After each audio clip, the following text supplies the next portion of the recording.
Matt LaFleur talked about the Packers getting out-leveraged on 4th and 11 against the Bears when they should have been able to bring Tim Boyle out on the field. We're going to talk about every single detail of that play today on Playbook.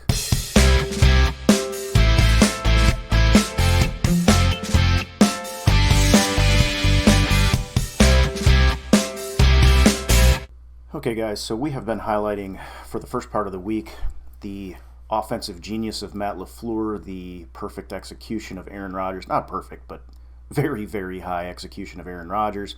Thought I'd put up his passing chart. We're actually going defense today, but you can see Aaron Rodgers 21-29, 211 yards and 4 touchdowns. To get 4 touchdowns on 211 yards passing, that is efficiency at its finest. Only 8 incompletions, one of which would have been a touchdown. The 1st and 10 rollout to Davante Adams on the deep crosser with the double move. If Aaron Rodgers had put that ball on him, that was a touchdown all the way.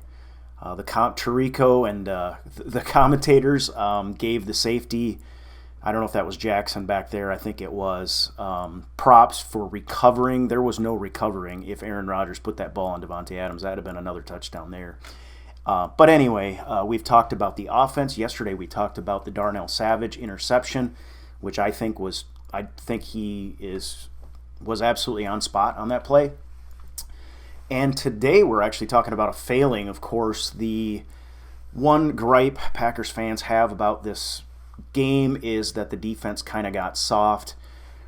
In this case, and I'm not making a case for the defense overall, but I'm just going to say in this particular play, the scheme was absolutely spot on, absolutely had this play covered, and this was completely 100% a mistake by one player with everybody else doing their job. And Matt LaFleur talks about the 111th.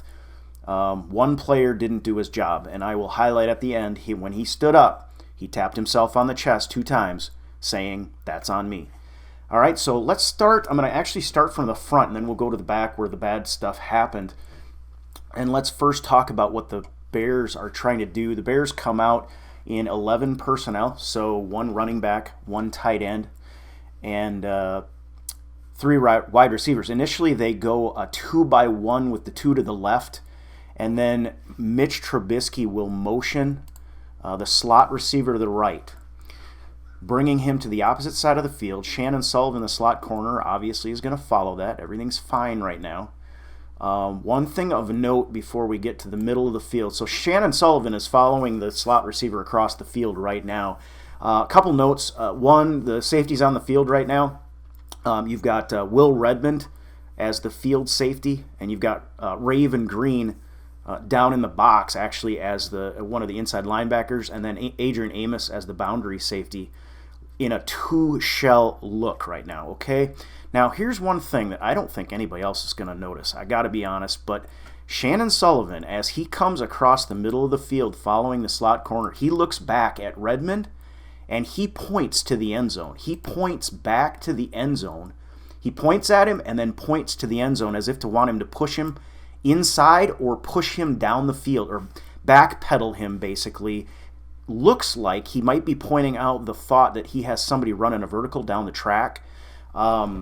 Very interesting. Again, there is no way for me to get in the mind of Shannon Sullivan at this point, but he clearly is trying to communicate something to Will Redmond back there, who again is, that's not the starting safety right now. So Darnell Savage had to go out with the injury. Will Redmond taking his place. Shannon Sullivan seeing something. And it's obvious that he is trying to communicate something specific to Redmond. I just don't know exactly what that is. So anyway, up front, we'll talk about, let's go ahead and get to the snap. I don't want to talk about too much. So anyway, what you got defensively is all 3 of our outside linebackers. You got Rashawn Gary, you got Z kind of on the inside. You got Gary and Z stacked on the defense's right, and then you got Preston Smith standing up on the opposite side, nice and wide, looking at the ball. His kind of forte is to get a jump on the snap. And then we got a 2-shell look, Jair and King on the perimeter, and pretty much ready to go. So 1, 2, 3, 4. We will bring 5. Actually, we're about to bring 5, and then I think we drop one out. But anyway, let's roll it forward and see what we get in terms of pass rush. There's some interesting stuff. One of the things I do want to note, Rashawn Gary was on the ground a lot pass rushing in this game, and we saw during this game, Devontae Adams, same thing. A lot of our guys falling down. I think we got to be careful about that. We got to get that figured out. We can't afford to miss plays, and I believe in one of them, Rashawn Gary would have had a sack had he not slid to the ground. So the field, when the Packers have been talking about this, the field is a little bit of an issue, and if we're going to have home field advantage or play for home field advantage, we got to get that fixed. I don't see nearly as many opponents falling down as us. So anyway, rolling it forward, Preston Smith gets a good rush off the ball, a nice clean rush. And on the outside, you've got Za'Darius taking on a double team.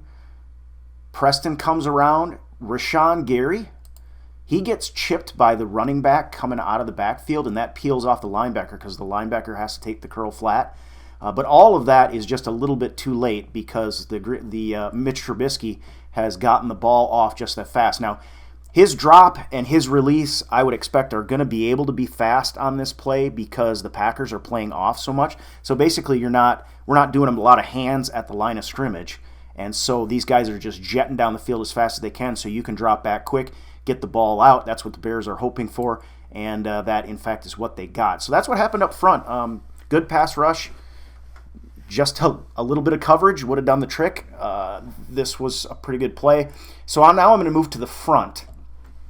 I'm going to move to the back, and we'll talk about what's going on there. I explained some of this to you. So again, the most interesting thing about this, to me, is Shannon Sullivan as he crosses following 17. From the overhead view, you can clearly see him look back at Will Redmond, and he's pointing to the end zone. He's like trying to push him back or tell him he's going to go vertical or something. It's fascinating, but he's got something on his mind. There's no two ways about it. So the snap of the ball, again, you've got basically, let me talk about this because there's a lot of concern out there that we're playing too soft. What you've got on the perimeter, you've got Kevin King completely manned up. He is head up or maybe shaded outside leverage, not by a yard, but he's not like a 1-by-1 or a 2-by-1. He's like he's head up on the receiver, and he's manned right up on him. Now Jair on the opposite side is off. He's playing about at the sticks. He is playing about a 9 with what looks like an inside shade to push him to the outside if necessary. Shannon Sullivan is up. He is close. We're talking a 4-by-1 outside leverage. This is what Matt LaFleur was talking about. The leverage is outside. If anything, that guy should get forced to the middle, or Shannon Sullivan should be ready to break on the ball if there's an outbreaking route. But again, they're snugged up real good. Now we've got a 2-shell look right now, and as the ball is snapped, it's going to be interesting what we see here because we saw it yesterday.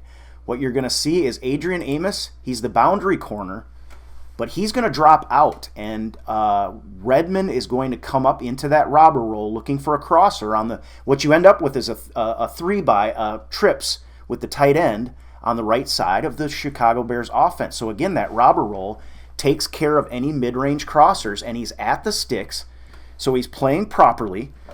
If anything is caught underneath, all he's got to do is make the tackle, and it's a turnover on downs.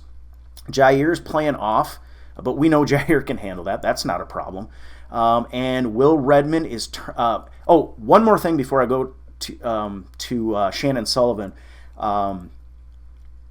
Raven Green is taking the tight end on, and he is, again, head up tight and getting handsy with him, trying to force him off of his route.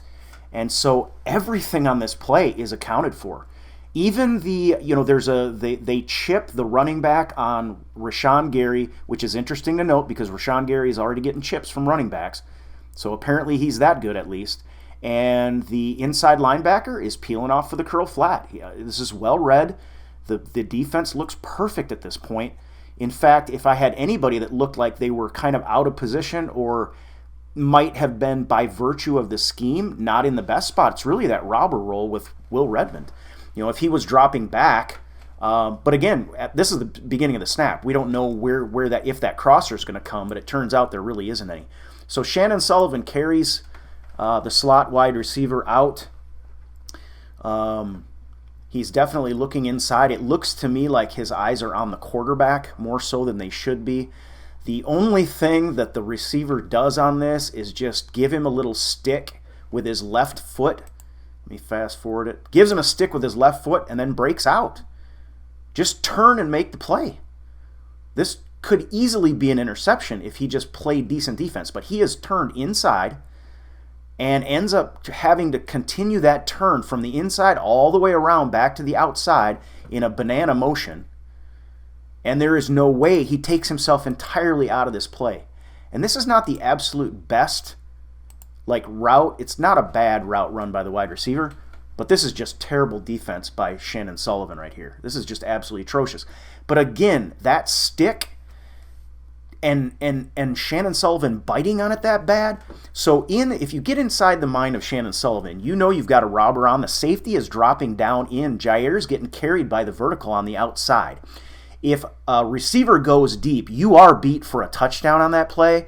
In my mind, that I think is what happened with Shannon Sullivan. And if he had any excuse for this play, I've got to guess from him pointing to the back of the end zone, made me think he thought a vertical was on, something he saw on tape. But I've got to think if there was one excuse, it was, I knew that we had Green coming down on a robber. I knew that the vertical was carrying Jair out. I was concerned that I was going to get beat across my face, and that would be a touchdown. That absolutely would be a touchdown, assuming Mitch Trubisky could put the ball on him.